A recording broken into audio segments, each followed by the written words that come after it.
Good morning students. आज हम सहर्ष स्वीकारा है कविता का अगला हिस्सा पढ़ने जा रहे हैं।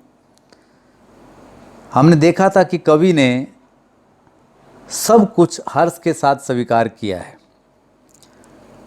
मैंने बताया था कि स्वीकार करना दो प्रकार से होता है। एक हम मजबूरी में स्वीकार करते हैं, एक हम हर्ष के साथ स्वीकार करते हैं। कवि का ये मानना है कि परमात्मा का दिया जो भी है वो सब श्रेष्ठ है, क्योंकि मनुष्य परमात्मा की कृति है और कोई भी रचनाकार अपनी कृति को कमतर नहीं देता है, श्रेष्ठ ही देता है। तो उसी में आगे बढ़ता हूँ। कवि को ये लगातार महसूस होता है कि परमात्मा का प्रेम उस पर निरंतर बरस रहा है, परमात्मा उसको निरंतर एक केयर दे रहा है, हमेशा संभाल के रखता है, वो उसका रक्षक बना हुआ है। ये बात असहनीय होती जा रही है। तो बच्चों, हम जानते हैं कि एक सीमा तक ही बच्चे अपने माता पिता की उंगली पकड़ना पसंद करते हैं। एक उम्र के बाद उनका मन करता है कि वो अकेले बाजार में जाएं, अकेले घूमें, कि हर जगह माँ की उंगली पकड़ के तो चला नहीं जा सकता, अकेले जाना भी होता है, सीखना भी होता है। और यदि जीवन भर माँ की उंगली ही पकड़ कर चलते रहे तो ये चीज़ कमज़ोर बना देती है, मजबूत नहीं बनने देती। तो कवि वही आग्रह कर रहा है परमात्मा के से कि सचमुच मुझे दंड दो कि भूलूं मैं। कह रहा कि तुम मुझे सज़ा दो कि मैं तुम्हें भूल जाऊं, क्योंकि इस प्रकार से तो मैं कभी भी साहसी नहीं हो पाऊंगा, इस प्रकार से तो मैं कभी भी तुम्हारे बगैर जीने की कल्पना नहीं कर पाऊंगा। और यदि कभी तुम्हारा हाथ मेरे ऊपर से हट गया, यदि कभी तुम्हारा सहारा न रहा, तब मेरी स्थिति क्या होगी। इसलिए परमात्मा, तुम मुझे दंड दो कि मैं तुम्हें भूल जाऊं और तुम्हारे बगैर जीना भी सीख जाऊं। तुम्हें भूल जाने की दक्षिण ध्रुवी अंधकार अमावस्या शरीर पर, चेहरे पर, अंतर में पालूं मैं। और कह रहे हैं कि हे परमात्मा, मैं ये चाहता हूं कि तुम्हें भूल जाने की दक्षिणी ध्रुवी अंधकार अमावस्या, एक तो दक्षिण ध्रुव अपने आप में ही अंधकार से घिरा है, शीतल है। उसके बाद दक्षिणी ध्रुव पर फैला हुआ अंधकार, आप जानते हैं, ज्योग्राफी के विद्यार्थी इस बात को समझ पा रहे होंगे कि ध्रुवों पर सूर्य का प्रकाश बहुत कम पहुंचता है, अधिक समय अंधेरा ही रहता है। एक तो अंधकार और ऊपर से अमावस्या, आप जानते हैं कि अमावस्या भी काली ही होती है। तो कह रहे हैं कि उस तुम्हें भूल जाने की जो दक्षिणी ध्रुवी अंधकार अमावस्या है, वो एहसास जो अंधकार से भरा है, जो तुम्हारे न होने के एहसास से भरा है, मैं उसने अपने शरीर पर जीना चाहता हूँ। मैं महसूस करना चाहता हूँ कि जब तुम नहीं होगे तो कैसा होगा। मैं अपने चेहरे पर उस डर को, उस एहसास को पाना चाहता हूँ जो तुम्हारे न होने पे होगा। अंतर में पालूं मैं, और मैं भीतर भी अपने मन में भी उस एहसास को पाना चाहता हूँ, तुम्हारे न होने के एहसास को पाना चाहता हूँ। मैं उसे झेल लेना चाहता हूँ अभी से, कि तुम एक तरफ खड़े हो जाओ, तुम अपना सहारा मुझसे हटा लो, ये उंगली जो तुम मेरी निरंतर पकड़े रहते हो, ये उंगली मुझसे छुड़ा लो। इतना प्यार मुझे न दो, क्योंकि तुम्हारा इतना प्यार मेरे लिए असहनीय है, मुझे कमज़ोर बनाता है। उसी में नहा लूँ मैं, और मैं उसी तुम्हें भूल जाने के एहसास में नहा लेना चाहता हूँ, उसी अंधकार में नहा लेना चाहता हूँ कि मुझे कुछ दिखाई ही न दे। यदि मैं अंधकार में उतर गया, अगर मैं भौतिक संसार की बात करूं तो बच्चों, हम ये मानते हैं कि अंधकार में कुछ दिखाई नहीं देता, और अमावस्या से बढ़ के अंधकार, और वो भी दक्षिण ध्रुव की अमावस्या से बढ़ के अंधकार क्या होगा। तो कभी उसी अंधकार में डूब जाना चाहता है, कभी परमात्मा से दूर जाना चाहता है। लेकिन क्या कभी कोई परमात्मा से दूर जा सका है? क्या यह संभव है? जब तक हम जीवित हैं जब तक हमारे में प्राणवायु है तो परमात्मा तो हमारे भीतर ही है। कबीर कहते हैं ना, कहत कबीर सुनो भाई साधो, सब सांसों की सांस में परमात्मा तो निरंतर भीतर बसा है। कबीर ये भी कहते हैं कि पानी बीच मीन प्यासी, मोहित सुनसुनावत हांसी, आत्मज्ञान बिना सब सुना, क्या मथुरा क्या काशी। घर में धरी, घर में बसत धरी नहीं सूझे, बाहर खोजन जासी, कहत कबीर सुनो भाई साधो, सहज मिले अविनाशी। तो बच्चों, परमात्मा तो भीतर ही बसा है, क्या उसको छोड़ा जा सकता है? परमात्मा को छोड़ देने का अर्थ है अपने अस्तित्व का खो जाना। कवि चाहता है कि एक बार ऐसा हो जाए, जबकि ये संभव नहीं है। लेकिन कवि को जो निरंतर परमात्मा के होने का एहसास है, उसके प्यार का जो एहसास है, उसके सहारे का जो एहसास है, ये सहन नहीं होता। ये बिल्कुल वैसे ही है जैसे एक बच्चे को अपने माँ बाप की एक्स्ट्रा केयर सहन नहीं होती। केयर ठीक है, लेकिन ओवर केयर तंग कर देती है। आज़ाद भी छोड़ना जरूरी है। इसीलिए कि तुमसे ही परिवेष्टित आच्छादित रहने का रमणीय यह उजेला अब सहा नहीं जाता। कि हे परमात्मा, मैं ऐसा इसलिए चाहता हूँ कि तुमसे ही परिवेष्टित, परिवेष्टित घिरा हुआ, आच्छादित ढका हुआ। कह रहे हैं कि निरंतर एक उजाला जो तुमसे घिरा है, जो तुम ही हो, और निरंतर मेरे ऊपर छाया रहता है।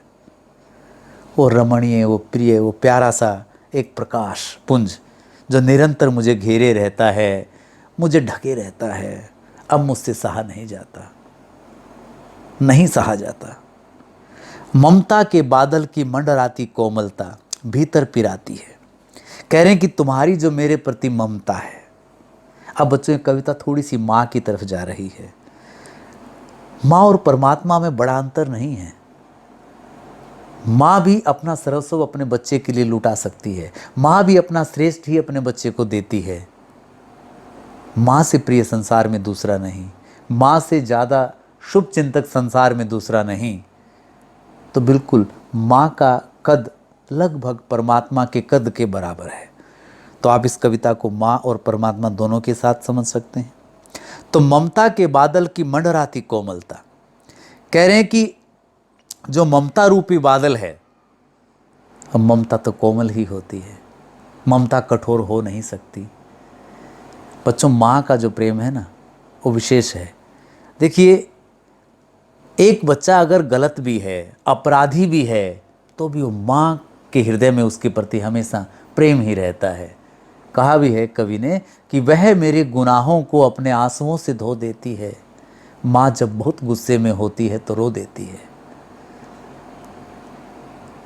तो ममता के बादल की मंडराती कोमलता, कि ममता रूपी बादल की जो कोमलता है, जो निरंतर मुझ पर मंडराती रहती है, वो मुझे भीतर तक तंग करने लगी है, मेरे भीतर को तोड़ने लगी है, चुभने लगी है वो ममता मुझे। इतना भी प्यार मुझे मत दो, ये प्यार नहीं सहा जाता। कमज़ोर और अक्षम अब हो गई है आत्मा यह। कह रहे कि निरंतर तुम्हारी केयर की वजह से, तुम्हारी देखभाल की वजह से, तुम्हारे प्यार की वजह से मेरी आत्मा कमज़ोर हो गई है, अक्षम हो गई है, ताकत ही नहीं बची इसमें। मुझे लगने लगा है कि मैं तुम्हारे बगैर अब रह ही नहीं पाऊंगा। और ये नहीं होना चाहिए, ये बिल्कुल नहीं होना चाहिए कि हम किसी के सहारे पर ही जिंदा हों, हमारा अस्तित्व किसी दूसरे के अस्तित्व पर निर्भर करे। तो परमात्मा, क्या तुम ये चाहते हो कि मैं तुम्हारी कीर्ति, तुम जिससे सबसे अधिक प्रेम करते हो, वो कमज़ोर रह जाए, वो दुर्बल रह जाए? नहीं। तो मेरी आत्मा निरंतर तुम्हारा प्रेम पाते पाते कमज़ोर और अक्षम बन गई है। छटपटाती छाती को भवितव्यता डराती है। और कह रहे हैं कि ये कमज़ोरी, ये मेरी आत्मा की कमज़ोरी मुझे भयभीत कर देती है, मेरी छाती के अंदर एक भय को लेकर आती है, मेरी छाती इससे छटपटाने लगती है। मैं इस उलझन से निकलना चाहता हूँ, मैं इस देखभाल से निकलना चाहता हूँ, भागना चाहता हूँ, लेकिन भाग नहीं पाता हूँ। निरंतर एक भय से भरा रहता हूँ कि हाय तुम ना रहे तो क्या होगा। बहलाती सहलाती आत्मीयता बर्दाश्त नहीं होती। हे परमात्मा, जो ये तुम्हारा बहलाना है, सहलाना है, ये मेरे प्रति जो प्रेम है, ये अब मुझसे बर्दाश्त नहीं होता। बच्चों, मीठा जो है एक सीमा तक ही अच्छा लग सकता है। मीठा सभी को पसंद है, लेकिन एक लिमिट में। एक बार में हम, हो सकता है हम आपको आज 2 रसगुल्ले दे दें, आधे घंटे बाद 2 रसगुल्ले फिर दे दें, फिर आधे घंटे बाद, 8-10 खाने के बाद आप भी कहोगे सर इतना मीठा थोड़ी खाया जाता है। तो बिल्कुल वैसे ही प्रेम है, स्नेह है, इसकी भी एक लिमिट है।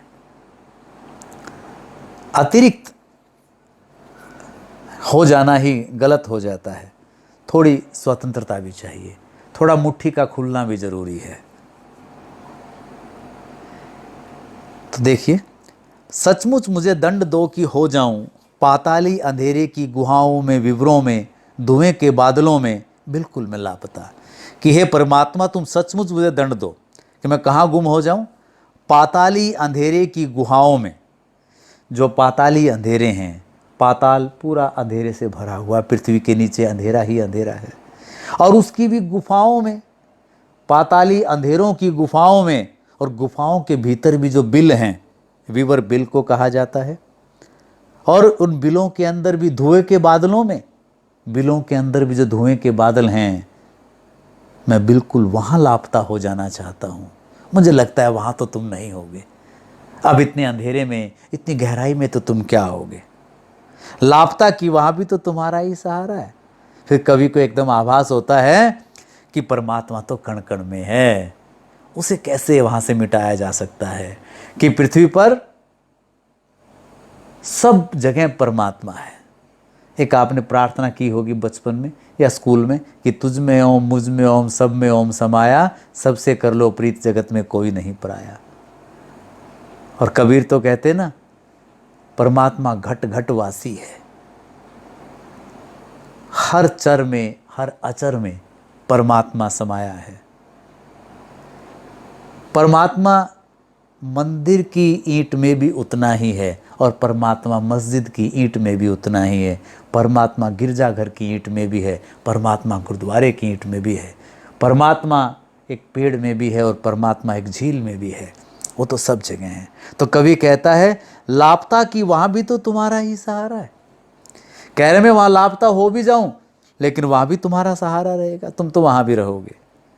इसलिए कि जो कुछ भी मेरा है, या मेरा जो होता सा लगता है, होता सा संभव है, सभी वह तुम्हारे ही कारण के कार्यों का घेरा है। इसको उल्टा पढ़ लो थोड़ा सा, कार्यों के कारण का घेरा है। इसलिए कि जो कुछ भी मेरा है, कह रहे हैं कि परमात्मा तुम तो वहाँ भी रहोगे, तुम्हारा सहारा तो वहाँ भी रहेगा। चाहे मैं कितने ही गहरी गुफाओं में चला जाऊँ, पाताल में चला जाऊँ, बिलों में खो जाऊँ, धुएं के बादलों में लापता हो जाऊँ, तुम तो सब जगह रहोगे। इसलिए कि जो कुछ भी मेरा है, कह रहे हैं कि परमात्मा जो कुछ भी मेरा है, मेरे सुख, मेरे दुख, मेरी संपत्ति, मेरे लाभ, मेरे हानि, मेरी बुद्धि, मेरा विवेक, मेरी दृढ़ता, या मेरा जो होता सा लगता है कि जो मेरा हो सकता है भविष्य में, या हो जाना संभव है, वह सब तुम्हारे ही कार्यों के कारण का घेरा है। वो सब तुम्हारे ही कारण हैं, वो सब तुम्हारे ही कार्य हैं। क्योंकि संसार में तुम्हारे बिना तो एक पत्ता भी नहीं हिलता। तुम ही जो कुछ कर रहे हो, सब तुम ही कर रहे हो। मेरा एक हाथ भी उठता है तो तुम उठाते हो, मेरा एक कदम भी उठता है तो तुम उठाते हो, मैं पलकें भी झपकाता हूँ तो तुम हो। कार्यों का वैभव है। अब तक तो जिंदगी में जो कुछ भी था, जो कुछ है, सहर स्वीकार है। कह रहा है कि परमात्मा आगे का पता नहीं, लेकिन अब तक मेरी जिंदगी में जो कुछ मिला है या जो कुछ मेरे पास है, मैंने उसे हर्ष के साथ स्वीकार किया है। इसलिए कि जो कुछ भी मेरा है वह तुम्हें प्यारा है। ये बात ऊपर आ चुकी है। तो बच्चों, कवि ने परमात्मा के प्रति अपना समर्पण भी दिया है, परमात्मा से शिकायत भी की है कि हे परमात्मा, मुझे इतना प्यार न दो, इतना प्यार न दो कि सहना मुश्किल हो जाए। तो ये कविता की व्याख्या आपने देखी, इसका प्रसंग मैं बता चुका हूँ, और इसकी काव्य सौंदर्य पे चर्चा हम फिर करेंगे। आज के लिए इतना ही, धन्यवाद।